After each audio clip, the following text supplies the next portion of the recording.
પહોંચ્યા જ નથી તો ઉઘરાણી ખેડૂત પાસે શું કામ? ઉઘરાણીની નોટિસો ગામડે ગામડે પધરાવી દીધી છે. પૈસા તમારા મંત્રી ખાઈ ગયા છે તો મંત્રીની મિલકત આજ દિવસ સુધી જપ્ત કેમ નથી કરી? કરોડો રૂપિયા મંડળીના મંત્રી, બેંકના ચેરમેન અને બેંકના કરતા હર્તાઓ ખાઈ ગયા. એની એક નૈયા પાંચિયાની મિલકત પણ કબજે લેવામાં નથી આવી આજ દિવસ સુધી. તમારી પાસેથી માગે છે, ખેડૂત પાસેથી પૈસા માગે છે કે લાવો પૈસા બેંકના ભરો. જે પૈસા હાથમાં જ નથી આવ્યા એ પૈસા દેવાના શું કામ? અને લઈ ગયો છે એને કોઈ પૂછવા વાળું નથી. મંડળીના મંત્રી તો આજે તે ભાજપના ખોળામાં બેસીને બિંદાસ ફરે છે અને ગામના માણસોએ દવા પી જવી પડી. આત્મહત્યા તો એને કરી છે. કિરીટ પટેલે ક્યાં દવા પીવાની જરૂર છે? દવા તો આ ગામના માણસો પી ગયા છે. દવા તો એને પીવાની જરૂર નથી, ગામ પી ગયું દવા. 2 જણા ગુજરી ગયા આ મંડળીના કૌભાંડમાં.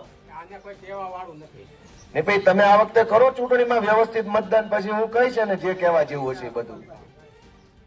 હું દવા પી જાઉં કે ઝેર પી જઈશ, ભાષણમાં સારું લાગે. વાંદરવડ ગામમાં એક ભાઈ દવા પી ગયા, તમારા ગામમાં એક ભાઈ આત્મહત્યા કરી લીધી. 2 વ્યક્તિ આત્મહત્યા કરી લીધી. એ પાપ કોનું છે?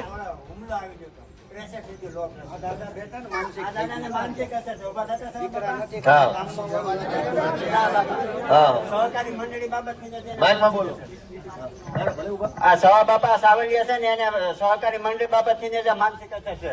અમારા ગામમાં અનિલભાઈ બસુભાઈ સેલડિયા એને હાર્ટ એટેક આવ્યો હતો સહકારી મંડળી બાબતથી. એને થાપણમાં પૈસા મૂક્યા હતા તો એ મને કાયમ કહેતા કે હું આપણે દૂધની ડેરીએ દેવા જતા ને તો એ બેહતા મને કાયમ પૂછતા કે ભાઈ આપણે મંડળીનું શું થાય, કઈક બકેટ ગોતો, કઈક પૈસાનું કઈક કરો. ડેલી સર્વિસ મને કહેતા કે આ રમેશભાઈ પવનભાઈ આંબલિયા એવડે સાંજે કાયમ અમારા હસુભાઈ દુકાને બેહતા. એ કાયમ અમારી બેઠક જ ત્યાં હતી. એ કાયમ એ કહેતા અમને. એ ભાઈ ને બે ને બોલો પ્રેશર એટેક હુમલો આવી ગયો હતો. આ ભાઈ ને એમ હતું. આ ભાઈ અમે બહુ મહેનત કરી આની. આ ભાઈ ને ચાલે તાત્કાલિક દવાખાને લઈ ગયા એટલે તાત્કાલિક સારવાર થઈ ગઈ. આ ભાઈ ને ફ્યુઝ જ ઉડી ગયો હતો.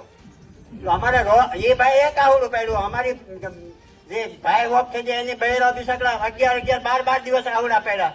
એને કોઈ ન દેખાણું. અમારી બાજુ રોવા એના આવડા દેખાણા, અમારી બાજુ રોવે એના આવડા ન દેખાણા. એટલે આને છે ને કિરીટ પટેલ હું સાથે ઠોકીને કહું છું, અસલ ખેડૂતના દીકરા હોય ને તો એને છે ને હરે ગયો તમારા પૈસાનો ગમે સગા સમિતિમાં ફોન કરી કહી દીધો કે અમારા પૈસા ગયા છે ને એનો વોટ તમે નાખો. એને હરાવો કિરીટ પટેલને. એને જુનાગઢ જિલ્લામાં ત્યાં કાઢી નાખો. વિસાવદર તાલુકો, ભેસાણ તાલુકો અને જુનાગઢ ગ્રામ વિસ્તારના તમામ લોકોને હું કહું છું. મેં હોળી ગુનારે એને પ્રશ્ન કર્યો હતો, અમારા સહકારી મંડળીનો પ્રશ્ન તમે ઉકેલો.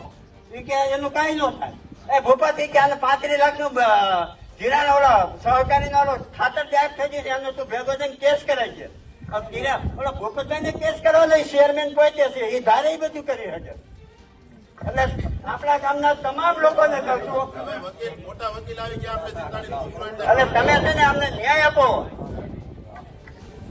એ તો તમારી વાત સાચી છે કે કિરીટ પટેલ ખોટા આહુડા પાડે તો હાચા આહુડા જેના પડ્યા હોય એને દુઃખ તો લાગે જ ને. આ ગામમાં જુનાગઢ જિલ્લા સહકારી બેંકના કૌભાંડના કારણે માણસ મરી ગયા છે. માણસ મરી ગયા. કૌભાંડ કર્યું ભાજપના માણસોએ જુનાગઢ જિલ્લા સહકારી બેંકે અને માણસ આ ગામમાં મરી ગયા. એના ઘરવાળા નહીં રોતા હોય? કિરીટ પટેલ અત્યારે મગરના આંસુ પાડે છે. ફીણ આવી ગયા, બીક લાગી ગઈ, હારી જવાના છે એટલે રોવું આવ્યું. તો પેલા આ બધા ખેડૂતોની વેદના નહોતી દેખાતી અને હજુ દેખાતી હોય તો હજુ સરકારમાં એ જ છે. હજુ ભાજપની સરકાર છે, કેમ ન્યાય નિર્ણય નથી કરતા? એટલે મારી આપ સૌ દોસ્તોને વિનંતી છે કે દોસ્તો આપણે સૌએ આજુબાજુના બધા ગામમાં જાગૃત બનીને લોકોને ફોન કરીને સંદેશો આપીને સમાચાર આપીને બધાને એટલું કહેવાનું છે કે આ વખતે તક ચૂકવા જેવી નથી.